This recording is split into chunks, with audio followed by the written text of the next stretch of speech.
Friends, welcome to Rasool Sansar channel. குவைத்தி இந்திய இஸ்லாமிய செய்திகளை பார்ப்போம். அதுக்கு முன்னாடி என்னோட சேனல் லைக் பண்ணுங்க, சப்ஸ்கிரைப் பண்ணுங்க, ஷேர் பண்ணுங்க, மேலும் பெல் பட்டனை பிரஸ் பண்ணுங்க.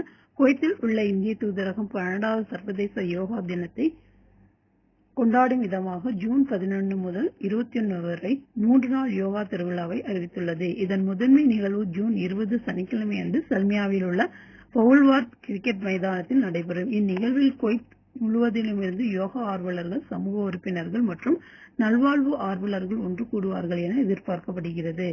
குவைத்தில் சர்வதேச யோகா தின கொண்டாட்டங்கள் மே 29 அன்று இந்தியா ஹவுஸின் புல்வெளியில் பெண்கள் தலைமையிலான நல்வாழ்வு அமர்வுடன் அதிகாரப்பூர்வமாக தொடங்கப்பட்டன. இந்நிகழ்ச்சியை குவைத்திற்கான இந்திய தூதர் பரமிதா திரிபாதி அவர்கள் மற்றும் பத்மஸ்ரீ விருது பெற்றவரும் தார் ஆத்மாவின் நிறுவனரும் குவைத் யோகா குழுவின் தலைவருமான சேகா அல் சபா அவர்கள் ஆகியோர் தொடங்கி வைத்தனர். இந்த தொடக்க விழாவில் தூதர உறுப்பினர்களும் அழைக்கப்பட்ட விருந்தினர்களும் கலந்து கொண்டனர். IDOI 2026 மாநாட்டிற்கு முன்னோட்டமாக யோகாவை ஊக்குவிக்கவும் பரவலான பங்கேற்பை ஊக்குவிக்கவும் தூதரகம் குவைத் முழுவதும் தொடர் முன்னோட்ட நிகழ்வுகளை ஏற்பாடு செய்து வருகிறது. மே 30 அன்று குவைத்தில் உள்ள இந்திய பல் மருத்துவர் கூட்டமைப்பு IDAK மற்றும் கேரள ஆயுர்வேத சுகாதார நிறுவனம் ஆகியோருடன் இணைந்து தூதரகத்தில் ஒரு யோகா பயிலரங்கம் நடத்தப்பட்டது. நாடு முழுவதும் உள்ள இந்திய பள்ளிகளிலும் கூடுதல் யோகா அமர்வுகள் நடத்தப்பட்டுள்ளன. மேலும் வரும் வாரங்களில் இந்திய சமூக குழுக்கள், யோகா நிறுவனங்கள் மற்றும் குவைத் அமைப்புகளால் இன்னும் பல நிகழ்வுகள் திட்டமிடப்பட்டுள்ளன. இந்த ஆண்டின் உலகளாவிய கருப்பொருளான ஆரோக்கியமான முதுமைக்கான யோகா என்பது வாழ்வின் ஒவ்வொரு கட்டத்திலும் உடல் தகுதி, மனம் நலம் மற்றும் உணர்ச்சி ரீதியான மீள்திறனை மேம்படுத்துவதில் யோகாவின் பங்கை எடுத்துக்காட்டுகிறது. உலகெங்கிலும் அதிகரித்து வரும் சுகாதார சவால்கள் மற்றும் வயதான மக்கள் தொகைக்கு மத்தியில் ஆரோக்கியமான மற்றும் சுறுசுறுப்பான வாழ்க்கை முறைகளின் முக்கியத்துவத்தை இந்த கருப்பொருள் வலியுறுத்துகிறது. 2014 ஆண்டு ஐக்கிய நாடுகள் பொது சபையில் இந்திய பிரதமர் நரேந்திர மோடி முன்வைத்த ஒரு பரிந்துரையை தொடர்ந்து சர்வதேச யோகா தினம் நிறுவப்பட்டது. இந்த தீர்மானத்திற்கு 177 நாடுகள் ஆதரவளித்ததை தொடர்ந்து ஜூன் 21 சர்வதேச யோகா தினமாக அறிவிக்கப்பட்டது.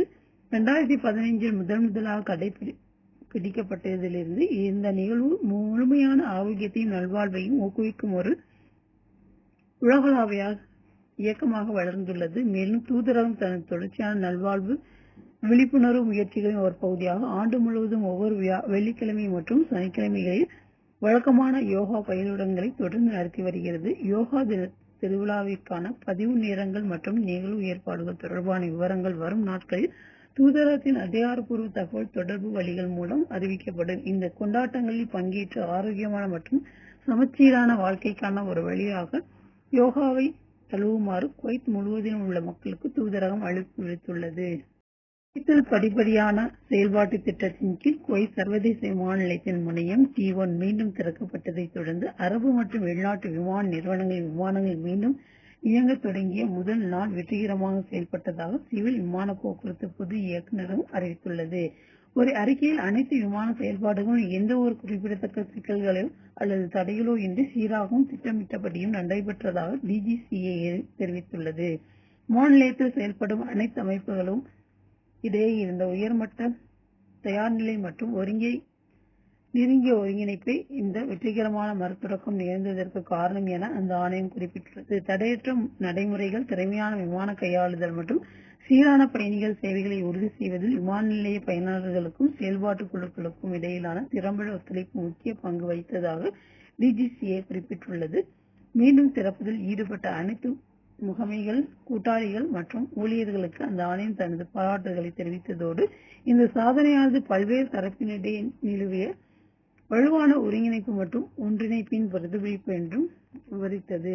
வரும் வாரங்களில் அங்கீகரிக்கப்பட்ட செயல்பாட்டு திட்டங்களுக்கு இணங்க முனையம் 1 வழியாக செயல்படும் விமான நிறுவனங்கள் மற்றும் விமானங்களின் எண்ணிக்கை அதிகரிக்கும் என எதிர்பார்ப்பதாக DGCA தெரிவித்துள்ளது. இந்த படிப்படியாக விரிவாக்கும் முனையத்தின் முழுமையான செயல்பாட்டிற்கு வழிவகுத்து சேவை திறனை மேம்படுத்தி குவைத் சர்வதேச விமான நிலையத்தில் ஒட்டுமொத்த பயண அனுபவத்தையும் செம்மைப்படுத்தும் என எதிர்பார்க்கப்படுகிறது. குவைத்தில் படிப்படியான செயல்பாட்டு திட்டத்தின் கீழ் குவைத் சர்வதேச விமான நிலையத்தின் முனையம் T1 மீண்டும் திறக்கப்பட்டதை தொடர்ந்து அரபு மற்றும் வெளிநாட்டு விமானங்கள் மீண்டும் இயங்க தொடங்கிய முதல் நாள் வெற்றிகரமாக செயல்பட்டதாக சிவில் விமான போக்குவரத்து பொது இயக்குநரகம் அறிவித்துள்ளது. ஒரு அறிக்கையில் அனைத்து விமான செயல்பாடுகளும் எந்த ஒரு குறிப்பிடத்தக்க சிக்கல்களோ அல்லது தடைகளோ இன்றி சீராகவும் திட்டமிட்டபடியும் நடைபெற்றதாக டிஜிசிஏ தெரிவித்துள்ளது.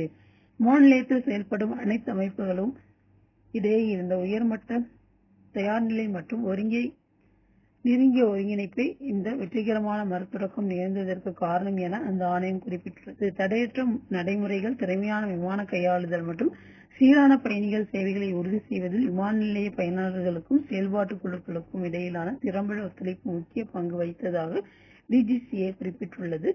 மீண்டும் திறப்பதில் ஈடுபட்ட அனைத்து முகமைகள், கூட்டாளிகள் மற்றும் ஊழியர்களுக்கு அந்த ஆணையம் தனது பாராட்டுகளை தெரிவித்ததோடு இந்த சாதனையானது பல்வேறு தரப்பினிடையே நிலவிய வலுவான ஒருங்கிணைப்பு மற்றும் ஒன்றிணைப்பின் பிரதிபலிப்பு என்றும் விவரித்தது.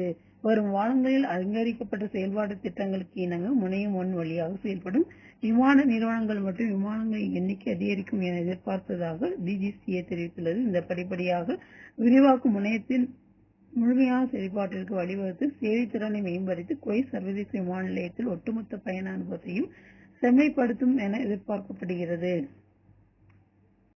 குவைத் ராணுவத்தின் பணியாளர் குழு, தரைப்படை பொறியியல் பிரிவின் வெடிபொருள் அகற்றும் ஆய்வுக்குழு நாட்டின் வடக்கு பகுதியில் சிதறல்கள் மற்றும் வெடிப்பொருட்களின் எச்சங்கள் அகற்றும் நடவடிக்கை ஜூன் 2 செவ்வாய்க்கிழமை அன்று மேற்கொள்ளும் என்று அறிவித்துள்ளது. அபாயகரமான எச்சங்களை அப்பகுதியிலிருந்து அகற்றும் முயற்சியின் ஒரு பகுதியாக அப்புறப்படுத்தும் பணிகள் காலை 8 மணி முதல் முன்பகல் 12 மணி வரை நடைபெறும். இந்த காலகட்டத்தில் கேட்கப்படும் வெடிப்பு சட்டங்கள் கட்டுப்படுத்தப்பட்ட முறையில் கழிவுகளை அகற்றும் செயல்முறையின் விளைவாக ஏற்படும் என்றும் பொதுமக்கள் பீதியடைய வேண்டாம் என்றும் பொதுப்பணியாளர்கள் தெரிவித்தனர்.